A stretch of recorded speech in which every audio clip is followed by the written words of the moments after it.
अभिनेता सलमान खानला पुन्हा धमकी देण्यात आली आहे. घरात घुसून जीवे मारण्याची धमकी देण्यात आली आहे. तसंच सलमानची कार बॉम्बनं उडून देण्याची धमकी देण्यात आली. गेल्या अनेक वर्षांपासून सलमान खान बिश्नोई गँगच्या रडारवर आहे. गेल्या अनेक महिन्यांपासून अभिनेत्याला धमकी मिळते, त्यामुळे त्याच्या सुरक्षेत देखील वाढ करण्यात आली आहे. मात्र त्यानंतर सलमानला पुन्हा जीवे मारण्याची धमकी मिळालेली आहे. त्यामुळे पोलीस सतर्क झालेले आहेत. सलमान खानला सतत मिळत असलेल्या धमक्यांमुळे आता कुटुंबीय आणि त्याचे चाहते देखील चिंतेत आहेत. स्वतःच्या सुरक्षेसाठी स्वतः सलमान खान यानं आता बुलेट प्रूफ कार देखील खरेदी केली.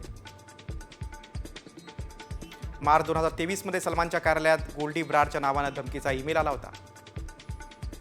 ऑक्टोबर 2024 मध्ये 2 कोटी रुपयांच्या खंडणीसाठी बिश्नोईच्या नावानं धमकी मिळाली होती. एप्रिल 2024 मध्ये सलमानच्या वांद्र्यातील घराबाहेर गोळीबार झाला होता.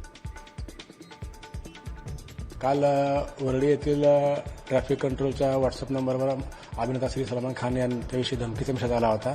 त्या अनुषंगाने वरळी पोलीस स्टेशनला 351-2-3 भारतीय न्याय संहिता अन्वये गुन्हा दाखल आहे. पुढील तपास वरळी पोलीस करत आहोत.